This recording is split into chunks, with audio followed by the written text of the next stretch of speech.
आज मैं आपको बताती हूँ सेकंड कार्नेटिक वॉर के बारे में.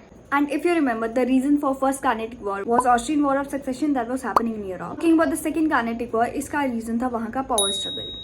वॉर को पढ़ने से पहले इसका थोड़ा बैकग्राउंड जानते हैं. मुगल्स के डिक्लाइन के बाद हैदराबाद ने अपने आप को इंडिपेंडेंट किंगडम घोषित किया एंड हैदराबाद का ही एक सूबा था कार्नेटिक.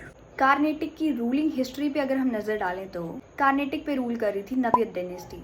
एंड क्योंकि कार्नेटिक का जो लास्ट सक्सेसर बचा था वो था मराठास के पास, जिनका नाम था चंदा साहिब. तो सक्सेसर ना अवेलेबल होने के कारण जो नवाब ऑफ हैदराबाद था उन्होंने यहाँ पे इंटरफेयर किया और कार्नेटिक का नवाब बनाया अनवरुद्दीन को, जिसके बारे में हमने फर्स्ट कार्नेटिक वॉर में पढ़ा था. लेकिन फिर एंट्री होती है चंदा साहिब की कार्नेटिक रीजन में और ऑफ कोर्स वो शौक हो गए थे कि क्योंकि he was the last successor और उनकी जगह किसी और को बिठा दिया गया है.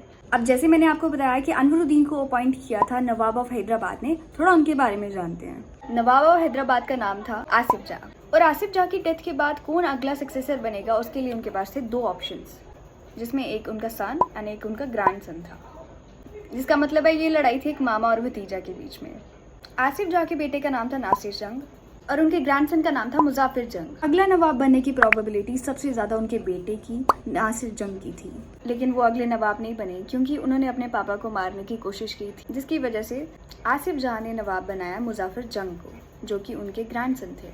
एंड ऑफ कोर्स नासिर जंग को ये चीज़ अच्छी नहीं लगेगी और फिर यहाँ से बनना शुरू हुआ टीम का फॉर्मेशंस जो लड़ेंगी सेकेंड कार्नेटिक वॉर में. मैं बताती हूँ कि टीम में कौन कौन था और वो किसके अपोज में खड़ा था.